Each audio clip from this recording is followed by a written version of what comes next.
What's up, guys? Welcome back to another live stream on my channel. Today is all about EQ. Now, you guys have been asking me to actually do this live stream and to actually teach you guys about mixing. So today is all about EQ. So today, what we're going to do is let's open up an EQ here. So we're going to go over here and we're going to open up the channel EQ. Now, EQ does so many things in your mix. It literally helps you separate the frequencies and it helps you actually get space in your mix. But EQ can do so many other things too. So this is what we're going to be talking about today. So the first thing I want to start with is this thing in the line here. This line here in the middle of your EQ, now this comes on every single EQ. This is called your zero line, right in the center here that goes all the way across your EQ. Now, your zero line, I want you guys to think of your zero line as like a ceiling that actually can trap frequencies and actually can boost them. So you're taking them out and you're boosting them. So the zero line literally helps you. When you boost above the zero line, you're actually boosting your frequencies. So let's say you take this band right here, and if I'm bringing this band up, I'm boosting volume, because what you're doing is you're literally boosting the frequency on that instrument. Now, if I take this band and I bring it below the zero line, you're pretty much cutting out your frequencies. So once this band is below the zero line, you are literally not going to hear that frequency anymore because the zero line is acting as a blockage. So there's nothing coming through, okay? The way you need to think of EQ is it's just a smarter volume fader. That literally you're boosting volume and cutting volume, but it's doing it in a smarter way, okay?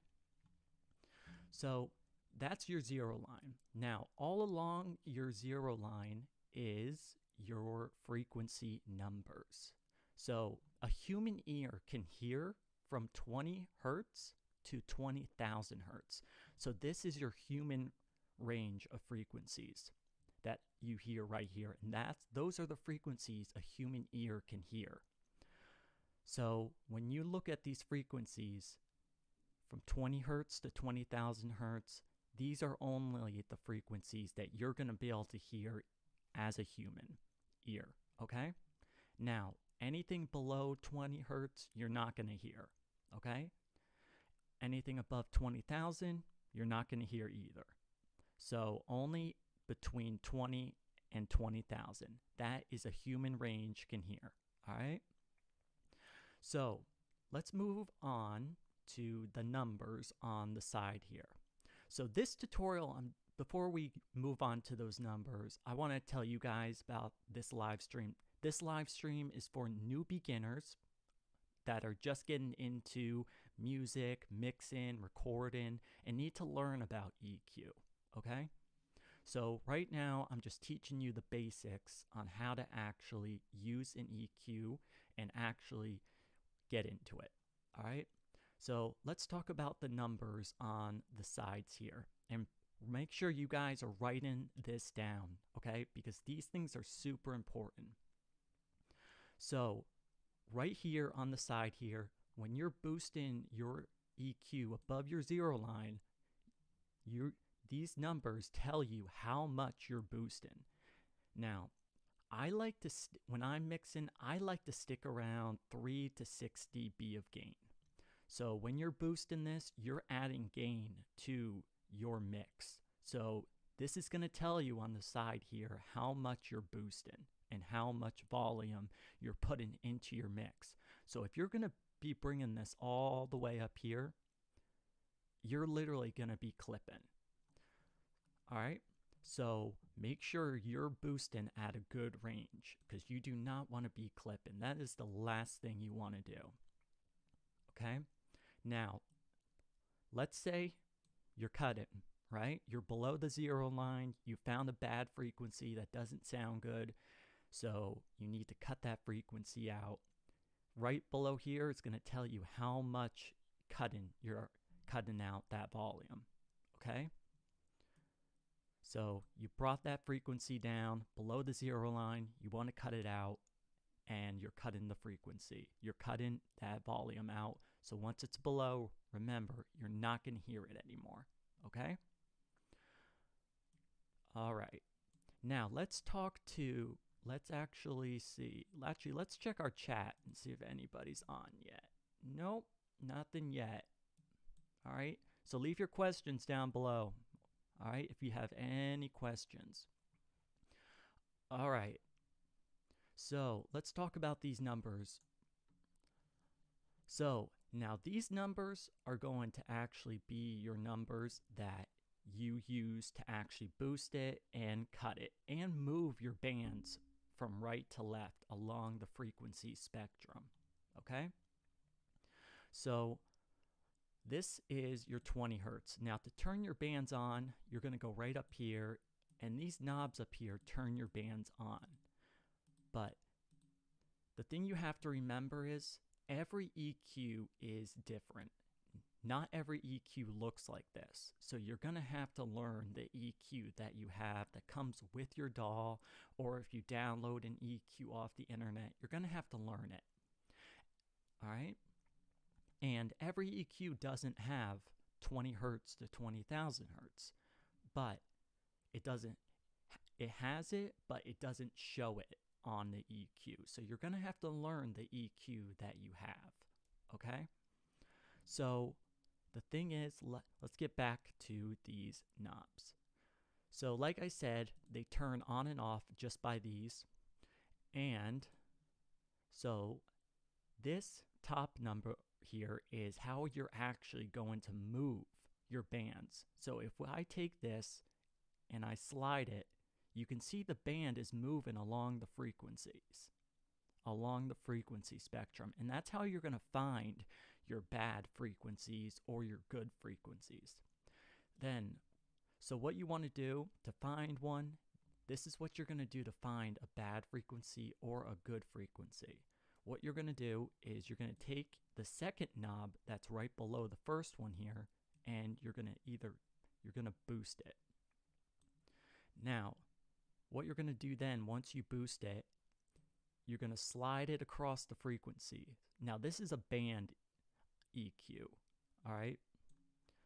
So, once you slide it across the frequencies and you find that good frequency that sounds good, that's popping through the mix, then what you're going to do is you're going to actually come down to the last one here, and you're actually going to bring it back down to about 3 or 6 dB. So it's not clipping, it's not too high, and you're not overdoing the volume, okay? Because remember, you don't want to be clipping. That is the last thing you want to do, all right? So that was a shelf EQ. Now what we're going to do is I'll show you a band EQ. This is a band EQ here. So like I said, you're going up, you're boosting, you found a great frequency that sounds good, it's popping through the mix, and it sounds great, okay? So, like you said, you found it. Now what you're going to do is come down here, and you're going to turn it down to about 3 or 6 dB. That's a good range, like I said, and there you go, okay? So, that's how EQ works for boosting. Now, literally, it's the same thing for cutting. So if you're going to cut it, you found a bad frequency, you're going to cut it, and then you go to your dB, and you're going to bring them away for boosting and cutting. But you want to make sure you're staying in that right gain range, okay? So remember, 3 to 6 is a good gain range. Now, the dB. dB is something how you're going to actually boost it and cut it. So these numbers on the side here are how much you're boosting and how much you're cutting. Now, dB stands for 3 dB and 6 dB. okay, of gain.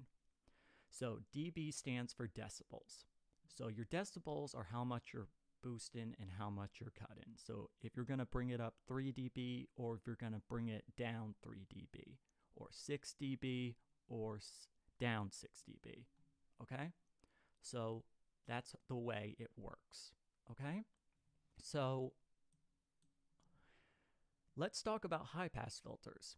High-pass filters are one of those things every audio engineer out there uses, because what it literally does is it rolls off your low end and really helps you to get a nice cleaner mix, okay?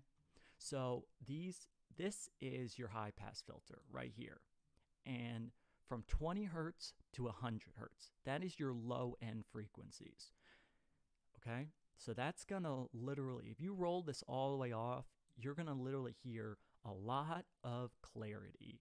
And the reason why is because when you roll that high pass filter off, you are literally letting your kick drum and your bass guitar come through the mix more because you're giving it more space.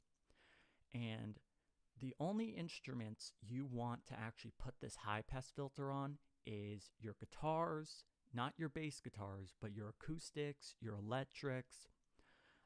Some of the drums you want to do it on, vocals you want to do it on, a lot of those instruments. But the number 2 instruments that you do not want to actually put a high pass filter on are your kick drum and your bass guitar. And the reason why you don't want to do that is because you want to actually let those instruments come through more, because those are your low end instruments. And this high pass filter is allowing those kick drum and your bass guitar to come through the mix more. So this is actually acting as a blockage for your low end instruments to come through, all right, on your other instruments. Let's check our chat here. Hey John, what's going on?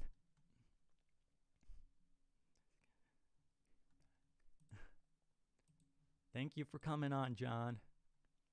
All right, let's get back to the mix here. All right, so we were talking about high-pass filters. So high-pass filters are a great way. They literally control your low end, and they allow it to pop through more and give you a better sound.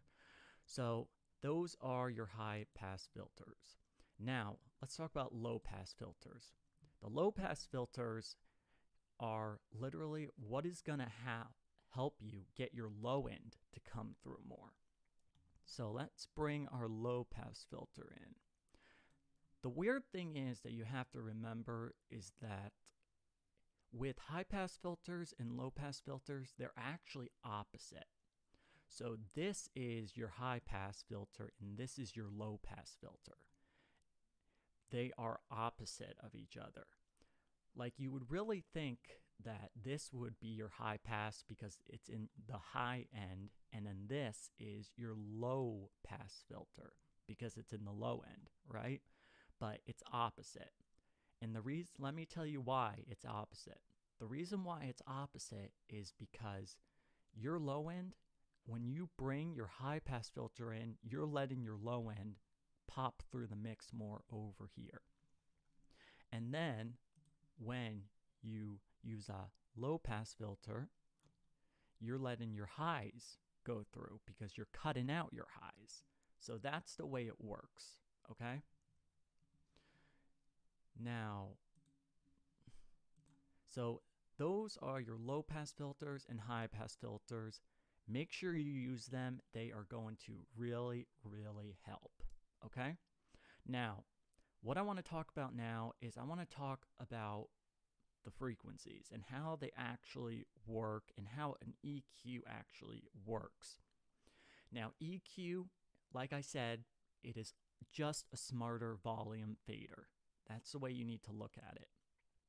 But the other way you need to look at EQ too is you need to look at it like a separating frequencies.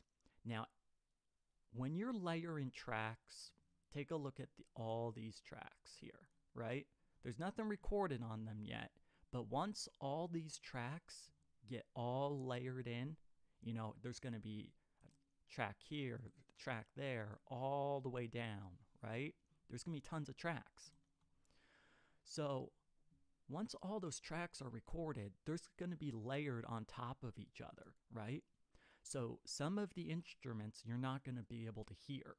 So that's going to be your EQ's job to actually get those frequencies and those instruments so that you hear every single instrument in your mix, okay? Check our chat again. Okay. I see John is still watching. All right, so like I said, you need every instrument in your mix to be heard. And that's how EQ works, is you're separating the frequencies in those instruments that you recorded so that every single instrument has its own space, its own place in the frequency spectrum. So like the kick drum, right? Kick drum would be mixed in the low end because it's a low end instrument. So you would be mixing it down here. The bass guitar, you would be mixing that in this frequency range because it's a low-end instrument. Guitars are a mid-range instrument. This is your mid-range right in here from 200 to 1K. That is your mid-range. So you would be sticking around that area to mix it. So every instrument in your track needs its own space, its own air to breathe. That's what you need to think of it also as, is that every instrument needs air to breathe. Because if it's not, then literally you're not going to hear that instrument. You're going to export your track, and then all your tracks are literally going to sound muddy. Like if you recorded a vocal track and you literally layered over a frequency over your vocal track, then you're not going to hear your vocal that well.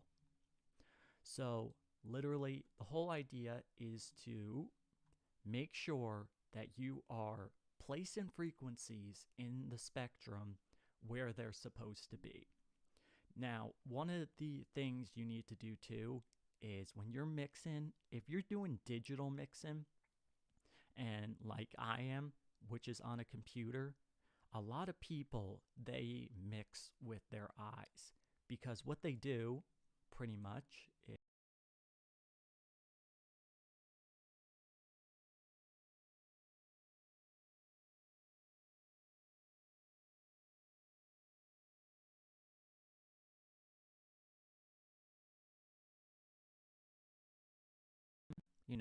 because and literally what happens is they export it and it sounds terrible. And the reason why it sounds terrible is because they're mixing with their eyes. They're not mixing with their ears. They're mixing with their eyes. That's why professional audio engineers have those huge mixing boards and they don't have a computer screen right in front of them. They just mix with their ears so they don't have to look at anything. They're just focused right on the sound.